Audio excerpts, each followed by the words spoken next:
Assalamualaikum warahmatullahi wabarakatuh. Izin al-kirab, ashabu qanatu Majelis Ulama Indonesia. Sanukum lakum nashrah al-khabaru waqi di Madal Bekasi halian. Ma'akum Amanda Putri Mediani, Madal Bekasi fil akhbari minha.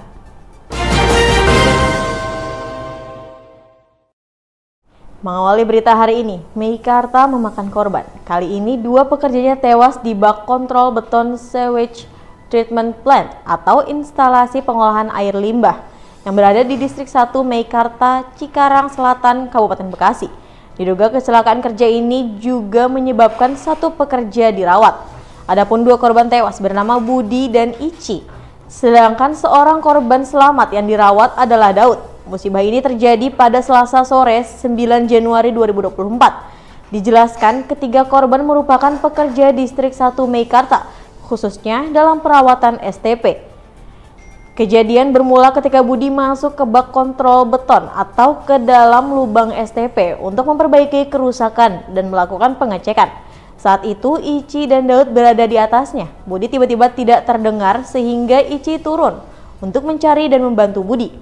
Namun pada saat itu Ici juga kehilangan kesadaran di bawah, maka korban ketiga yaitu Daud berusaha menolong keduanya. Namun Daud juga tidak sanggup memberikan bantuan sehingga Budi dan Ici tenggelam di bawah STP. Kasusnya masih dalam penanganan kepolisian.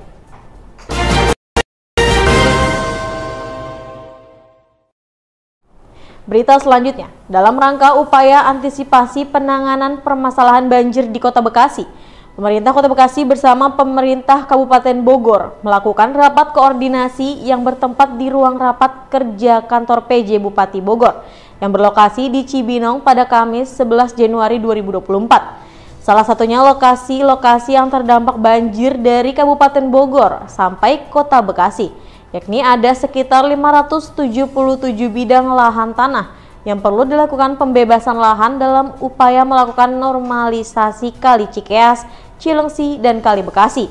PJ Bupati Bogor, Asmawato Sefu, menyampaikan bahwa dirinya tidak memiliki kepentingan politis. Keberadaan PJ Bupati Bogor dan PJ Wali Kota Bekasi ini murni ingin menyelesaikan permasalahan-permasalahan yang ada di wilayah dalam rangka upaya pengabdian kepada negara melayani warga masyarakat.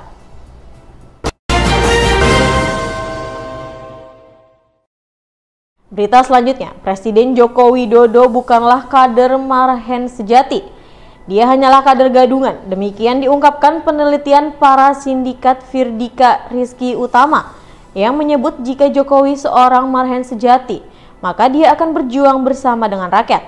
Hadir dalam diskusi dosen FISIP Universitas Erlangga Pribadi Kusman, pemerhati sejarah Indonesia Baskara T. Wardaya, dan peneliti riset politik BRIN Airin Hiraswari Gayatri. Diskusi dipandu host Direktur Eksekutif para Sindiket Ari Nur Cahyo.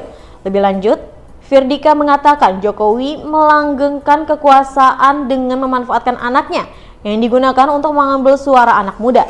Firdika mengakui bahwa mayoritas anak muda generasi milenial hingga generasi Z tertarik untuk belajar tentang Soekarno dengan marhenismenya.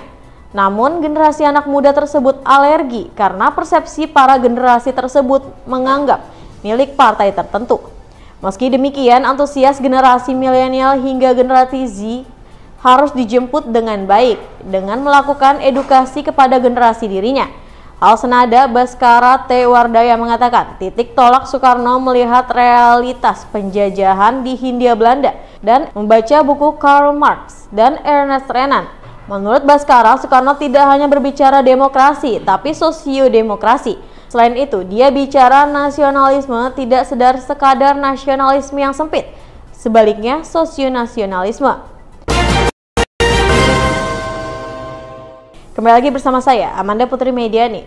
Berita selanjutnya, hasil pemeriksaan profesi dan pengamanan atau Propam Metro Jakarta Barat terbukti bahwa 3 aparat narkoba Polsek Metro Tamborat terbukti melakukan pelanggaran standar operasional prosedur atau SOP terkait penangkapan asisten Saipul Jamil yang bernama Stephen Arthur.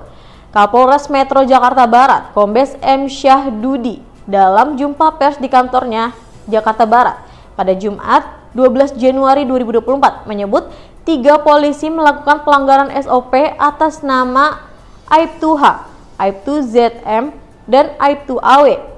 Kapolres menyampaikan penyidik akan melakukan pemeriksaan dan pendalaman terkait dengan adanya dugaan pelanggaran terhadap ketiga anggota tersebut.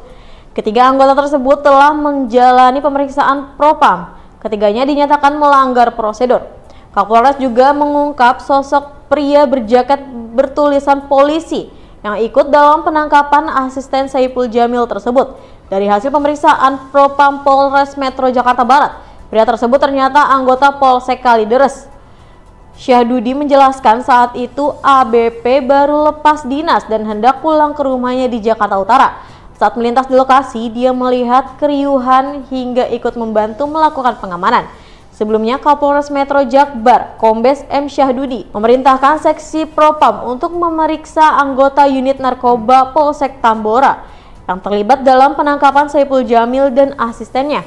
Dia menjamin pemeriksaan oleh Propam berjalan objektif.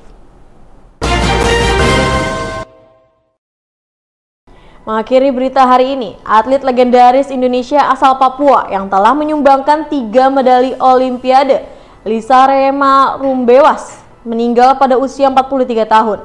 Ia dikabarkan meninggal dunia pada Minggu 14 Januari 2024, sekitar pukul 3 subuh waktu Indonesia Timur di RSUD Jayapura. Semasa menjadi atlet, Lisa telah mempersembahkan 3 medali Olimpiade untuk Indonesia. Pada debutnya di Olimpiade Sydney 2000, putri dari pasangan atlet binaraga Levi Rumbewas dan atlet angkat besi Ida Korwa ini berhasil meraih medali perunggu di kelas 48 kg. Olimpiade Athena 2004, Lisa Rumbewas meraih medali perak kelas 53 kg. Medali Olimpiade ketiga yang diraih atlet kelahiran 10 September 1980 ini adalah perunggu Olimpiade Beijing tahun 2008. Medali tersebut diberikan IOC yang diwakili Komite Olimpiade Indonesia atau KOI pada 3 Desember 2017 di Hotel Sheraton Gandaria, Jakarta. Hal tersebut terjadi lantaran atlet asal Belarusia, Nastasia Novikova, menggunakan doping turinabol dan stanozol sehingga medalinya dicabut. Kini sang legenda telah berpulang. Selamat jalan Lisa Rumbewas.